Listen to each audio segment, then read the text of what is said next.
this was another sewing challenge, and those poor girls just failed in such, oh, hey! Hi, it's me, Wilma Fingerdoo, with the Fingerdoo review of RuPaul's Drag Race Season 1, Episode 3. And all I have to say is, Jorge, drink me! Ooh, look at that. What is this? It looks like compost in a glass. What's going on here? Oh, a Pimms. This is a Pimms first cup. All right. I got a message or two. Some of you didn't like my cocktails, thought they weren't British enough. And you know what? You're right. I should be having more British cocktails. This is a Pimms #1 cup. Now, Pimms was a person, around the 1800s in England, and his son wasn't doing well, had issues. He created an aperitif, a digestive, basically liquor. And he put a lot of herbs in it. Now, a lot of people have done this. These things are called bitters. We're all familiar with them, but Pimms was a gin-based bitter. And when you serve it, first of all, his concoction caught on. It became a huge, big deal. And so now today, when you drink it, at least this is what Jorge is telling me, stick a lot of fruit in it, some mint leaves, and ginger ale. Now, I used Canada Dry ginger ale because this is a Canadian Pimms cup. Because, I'm Canadian. It's Pimms. So let me have a sip. Ooh, I'm feeling better already. Okay, so let's get to it. We said goodbye to Scaredy this week, and you know what? 19 years of age, sweet beats. I'm with Cheryl. I would have been bricking it at that age if I'd been on a contest show like this myself, and by bricking it, Cheryl means laying brick, aka pooping one's panties, I'm just saying.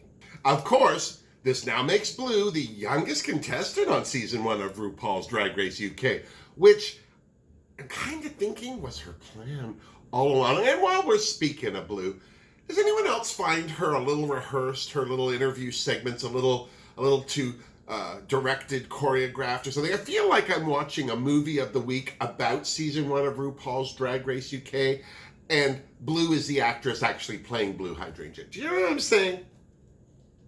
Just me? Anyway, she certainly wasn't acting when she told the other girls in the workroom that she was relieved that she was still there, and so she should be. Vinny was very quick to congratulate Baga on her first win, which clearly Baga feels won't be her last, and I don't know, I have to agree with her. Here's to you, Baga. Here's to another Peter badge. Get at least one more. Cheryl, who I think was starting to feel the cameras pull away from her, chirped up and asked who everyone thought had the best Bond girl, or, as we call it here across the pond, fishing for compliments. I'm just there. Either way, Vinny thought that the Vivienne and Crystal had the best looks, including, in that, herself. I'd like to know what eye drops she uses when she's looking in the mirror, because I could use them on some serious. I mean, she said that she was a winner because she was the CEO of Tits, which I now understand her name, Mrs. Fondaba Tits.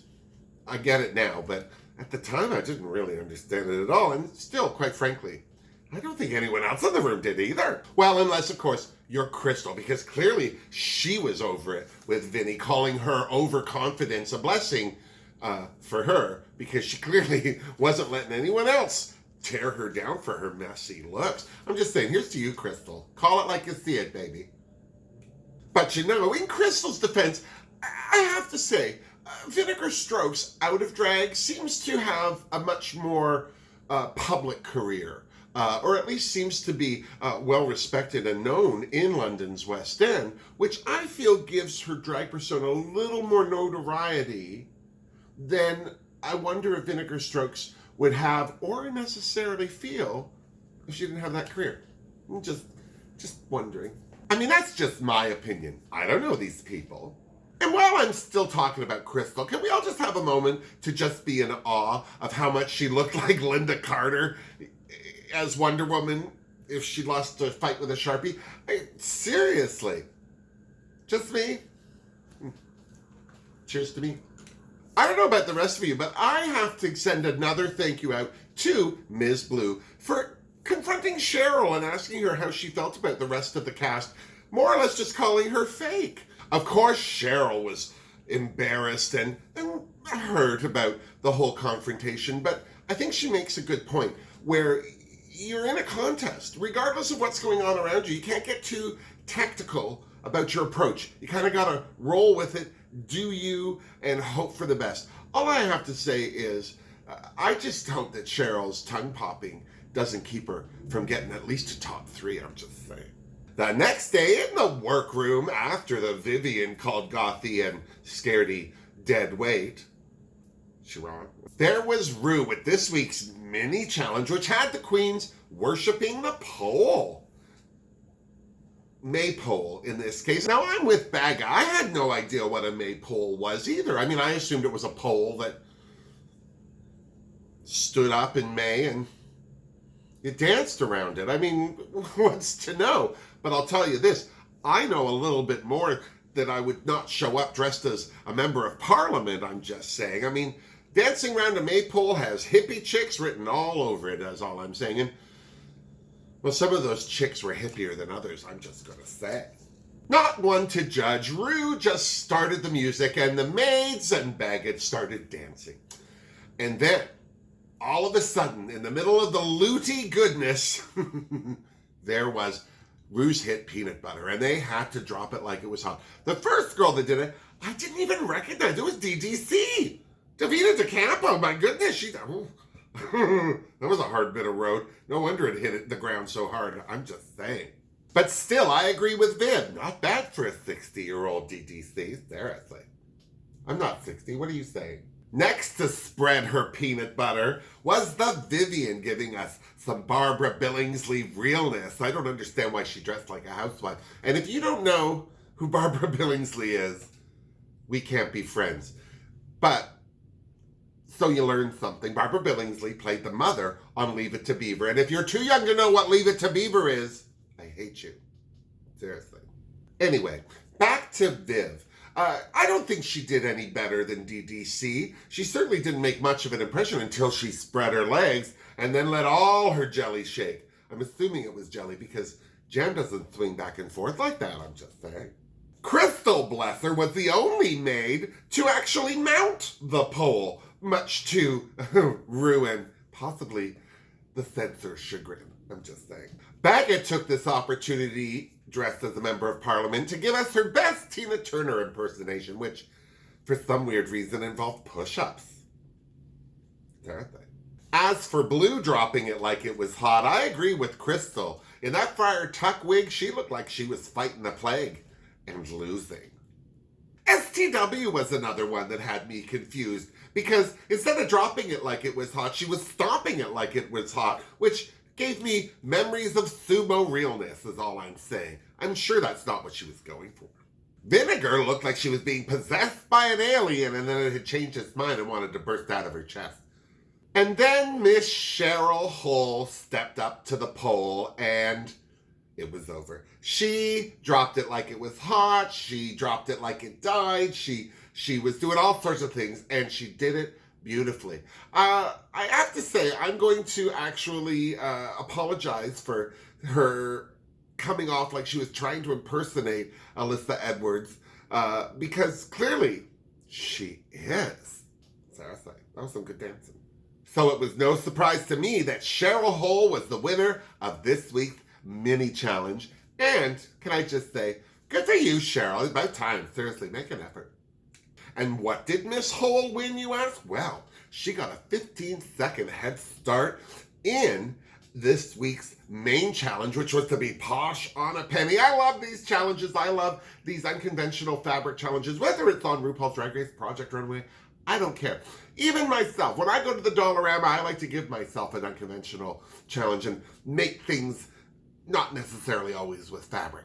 It's a good thing to keep the creative juices flowing, and it certainly, in this case, separates the creative from the cute. Just saying. And surprise, surprise, Raven helped the Brit crew wheel in the trash. How appropriate. So Cheryl's 15-second head start went by quick, eh? Seriously. She mopped up 50% of the stuff before before the other girls started, but she set a tone and showed the girls exactly how it was done. And then the other girls joined in. It became a true smash and grab. I'm so serious. They even got the seat covers off the car.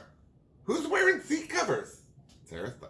You know, I was a little surprised to hear that Crystal admitted that she had taken costume design in university. I mean, how soon do we forget the tragedy of Tempest de Jour? I'm so serious.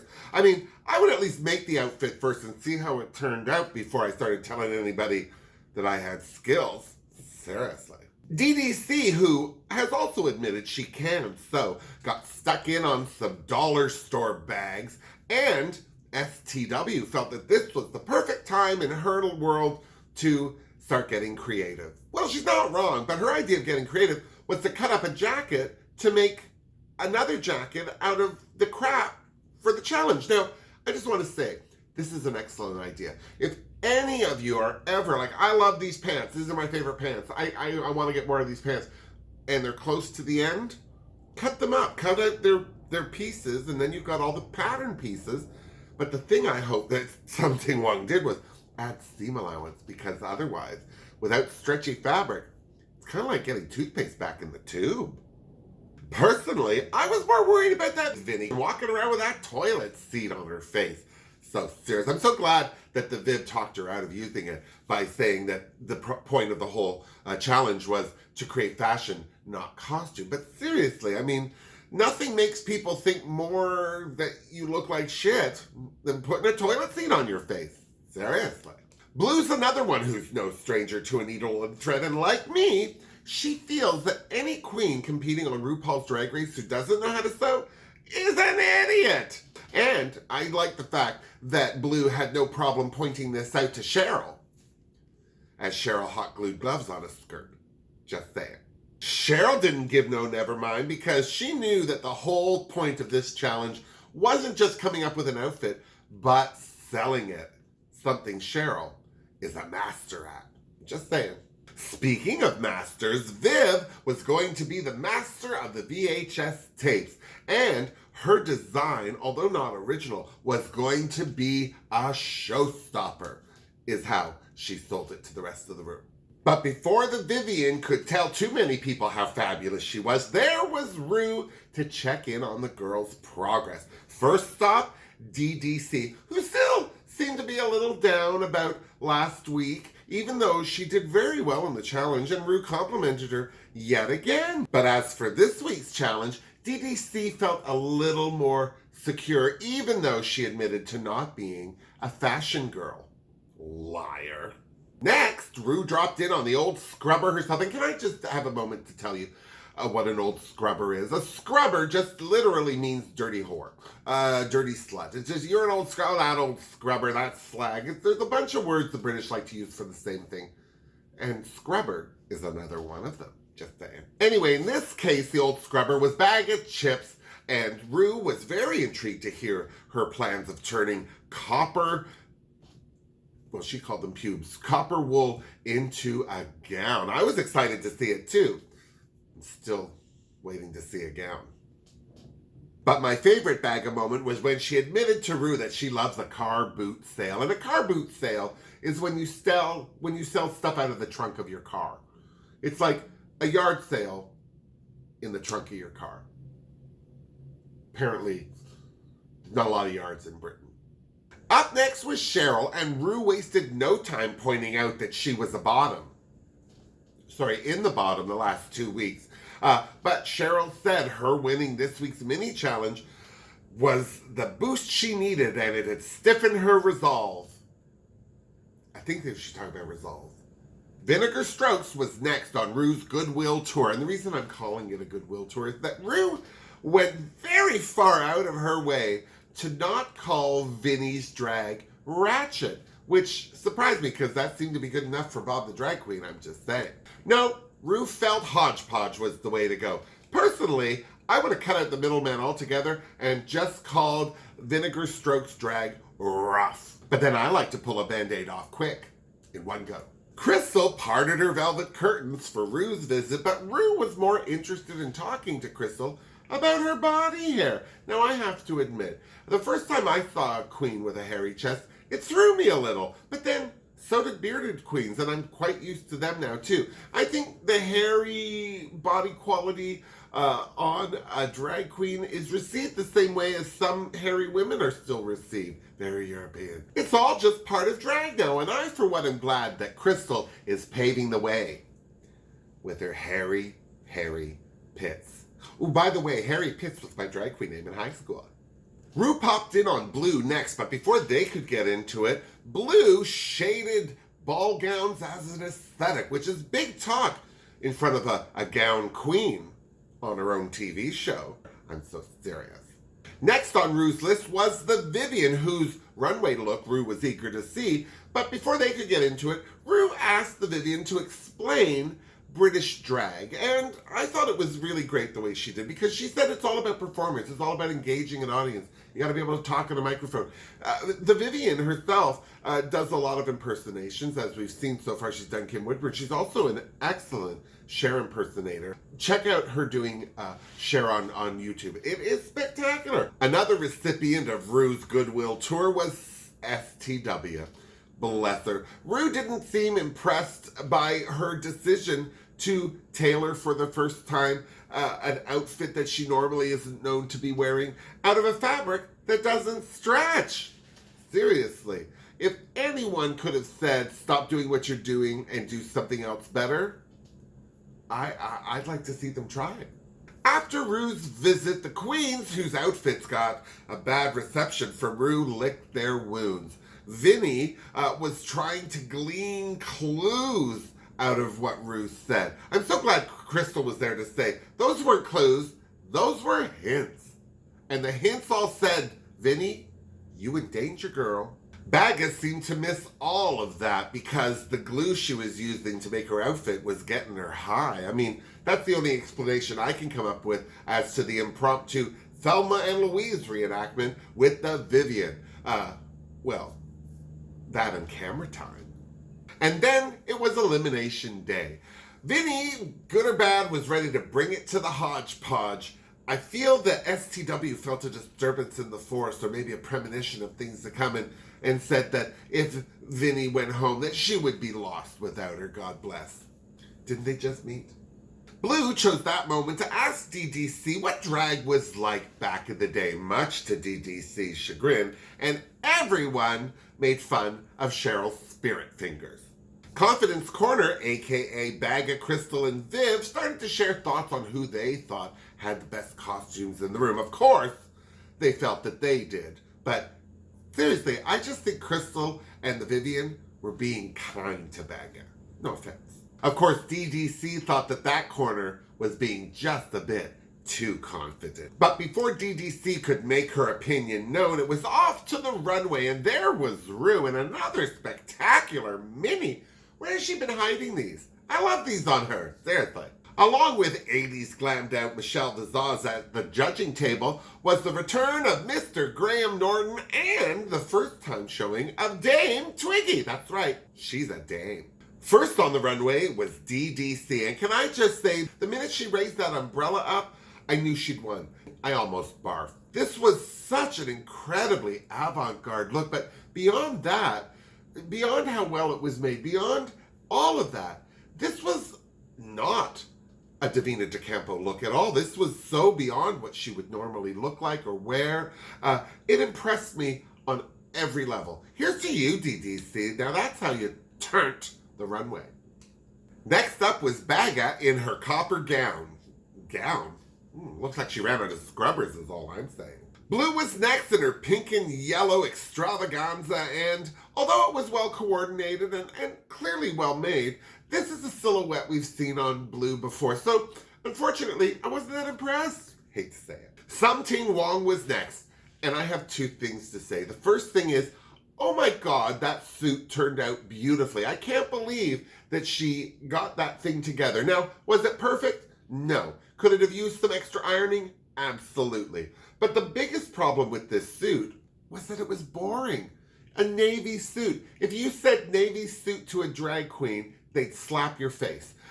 Who would wear a navy suit? And then she trimmed it in that weird floral wallpaper that made it look even older on her. Was it a good looking suit on, yes, from the runway, yes. If she didn't move too much, yes, it was fantastic. But it was boring. She needed to do something to it. She needed to make it fashion. I mean, you can go to Marks and Spencer's and get a navy blazer. Seriously. I mean, the only dramatic thing about that outfit were the sleeves, and wondering whether or not it would burst open because there was no front closure, which brings me to my second point. Where was the closure? I don't understand why she didn't have that jacket closed. If she wasn't going to have it closed, she needed to put a blouse on or something. My attitude is even a safety pin would have held that thing closed. Seriously. Now, I know I'm going to lose a few of you here, but I'm just going to say it. I didn't like Viv's outfit. No offense to her. I mean, I think the idea, as Michelle said, we've seen it before. Did she do it well? Well, I liked her drawing of it better than it actually ended up being on the runway. I think the thing that saved that whole outfit was her painting that makeup right up to her chin so that the only thing you could really see was that beautifully painted face and her spectacular wig. Short of that, I thought she just looked like a big blob. No offense. Next up was Vinegar Strokes and her latest from the House of Hodgepodge. And I say the latest because this is like her third outfit that she made. She tried 3 different kicks at the can. I'm not saying that I wish she'd gone down the runway in that hamburger bun. But, I mean, for all the effort that she made, if she just stuck to one, she might have finished it. I mean, this outfit with the paper, it didn't look finished. It literally looked like somebody had blown trash and it stuck to her. No offense. She had one sleeve. She didn't have another sleeve. Even Twiggy thought her wig looked like a shower cap or something. She didn't even know it was a wig. Not having a top on, another mistake. I mean, clearly she and STW got ready together because they almost wore the same style of outfit down the runway.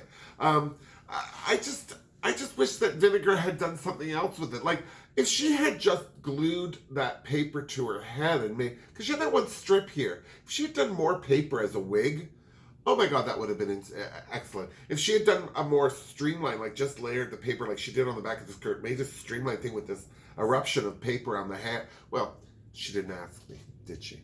Well, Cheryl wasn't lying when she said she may not have the best outfit, but she was going to sell the hell out of it, and that she did. She's a delight on the runway. I don't know what it is about Cheryl, but she seems to be living her best life when she's on the catwalk, and I'm quite happy to see her do just that. God bless her. My second favorite outfit of the week was Crystal's. That outfit was stunning. My only problem with it was, I think, where Davina had fashion, Crystal had more costume. It was a lot more costumey anyway. I mean, those panniers, I thought it was ingenious that she put beach balls in there. So I was very intrigued by Cheryl's creativity. Her aesthetic is beyond reproach. She's got an excellent taste going on there. But it was slightly costumey. I could see her being like the finishing number in a big musical, like bing, like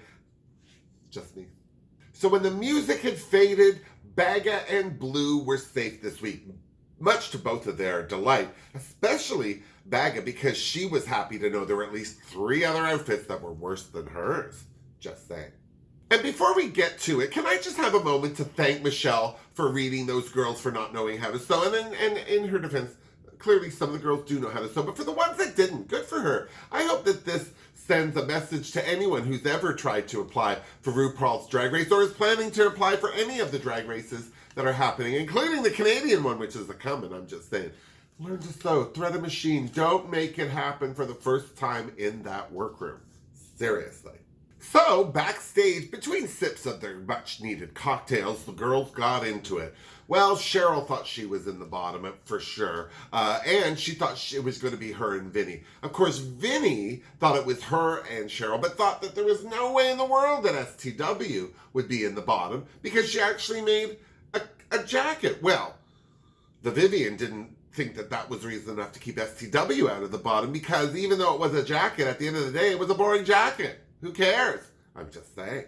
Personally, I just think that the Vivienne was cheesed off that STW didn't take her advice in the first place, which I think also became a hard pill to swallow for STW when it turned out that the Vivienne was right.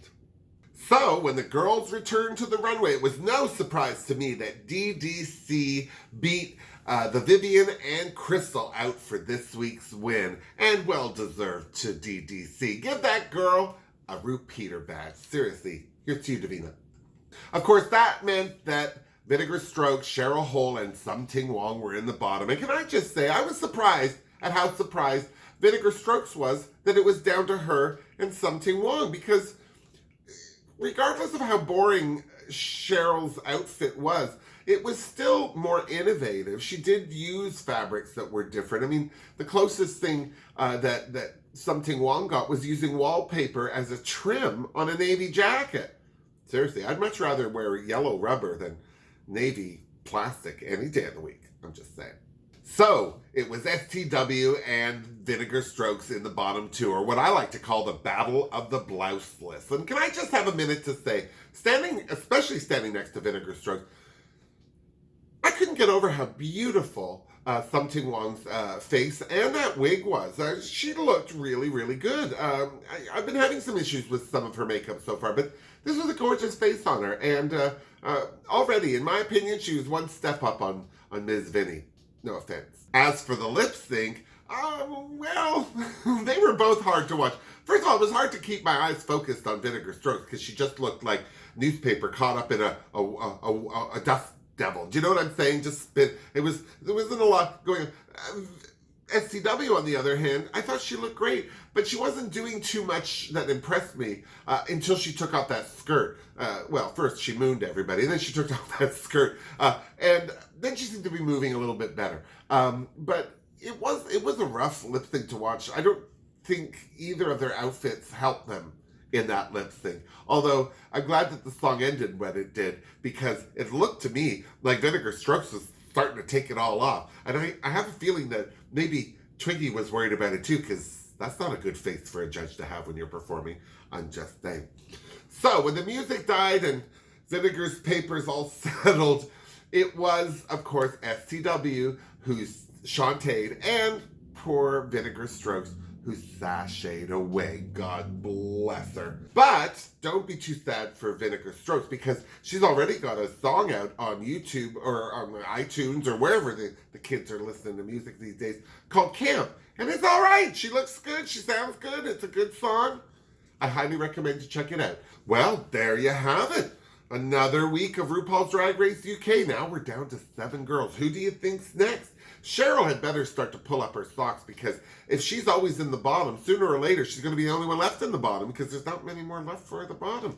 And I wonder, will Davina DeCampo, with this new win, get the fire under her bum that she needs to push the Vivienne off her perch? Well, all we can do is tune into RuPaul's Drag Race UK next week to find out how it happens. And then after you're done, you come on back and see me, and you and I will compare notes. Until next week, miss me. Mwah. Seriously.